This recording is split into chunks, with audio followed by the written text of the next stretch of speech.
A war that spanned decades, engulfed nations, and left an indelible mark on history. The Vietnam War was not just a conflict of weapons but of ideologies, strategies, and enduring consequences. Today on Hidden Docs, we unravel the complex web of events that define one of the most controversial wars in modern history. But what really led the United States into the jungles of Southeast Asia?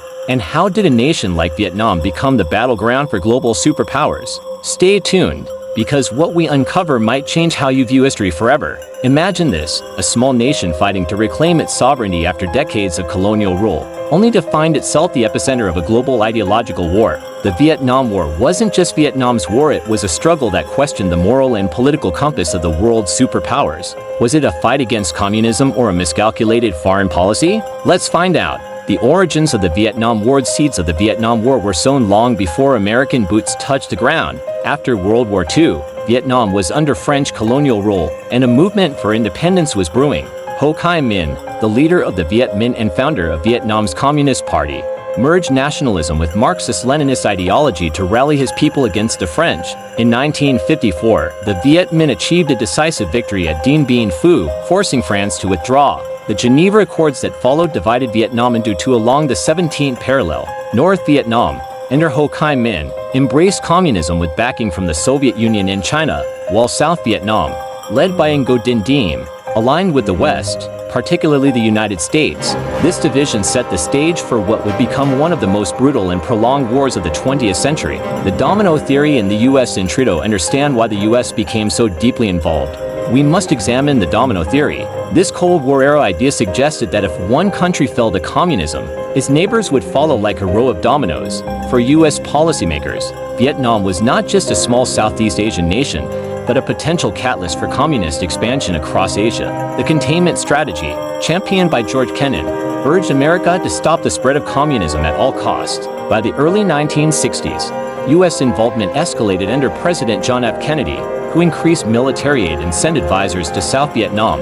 However, the situation worsened when the Viet Cong, a communist insurgency group, launched attacks in the South, pushing the U.S. further into the conflict. Lyndon Johnson's escalation's real turning point came in 1964. During Lyndon B. Johnson's presidency, reports of North Vietnamese attacks on U.S. destroyers in the Gulf of Tonkin prompted Johnson to seek congressional approval for military action. The Gulf of Tonkin resolution granted him broad powers to escalate U.S. involvement, and escalate he did. Operation Rolling Thunder, a sustained bombing campaign against North Vietnam, marked the start of large-scale U.S. military intervention. By 1965, Johnson had committed hundreds of thousands of troops to the ground war. Publicly, he framed the war as a fight for freedom, but behind closed doors, Johnson worried about the war's impact on his domestic agenda. The sheer scale of the U.S. involvement, from napalm strikes to the use of chemical defoliants like Agent Orange, left devastating effects in Vietnam's people and environment. By 1968, the war had reached a boiling point.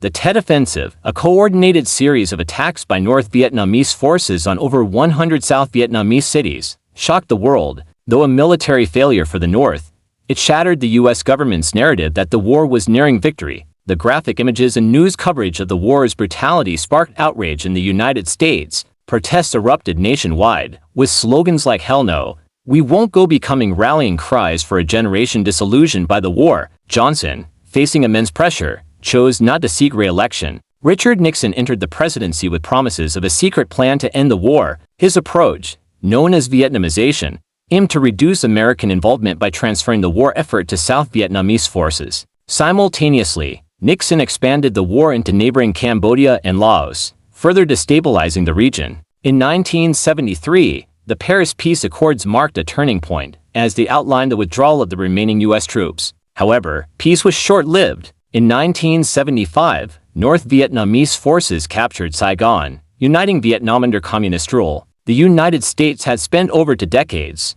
billions of dollars, and countless lives, only to see its efforts culminate in failure. The Vietnam War left deep scars not just in Vietnam but also on the United States. Over 58,000 American soldiers died, and millions of Vietnamese civilians and combatants perished. The U.S. passed the War Powers Act in 1973 to limit the president's ability to commit to foreign conflicts without congressional approval. This period also gave rise to the Vietnam Syndrome, a reluctance to engage in prolonged military interventions. The war became a cautionary tale of the limits of military power and the consequences of ideological hubris. For Vietnam, the war brought devastation, but also reunification. The country began its slow journey toward recovery and modernization, though its scars remain visible today.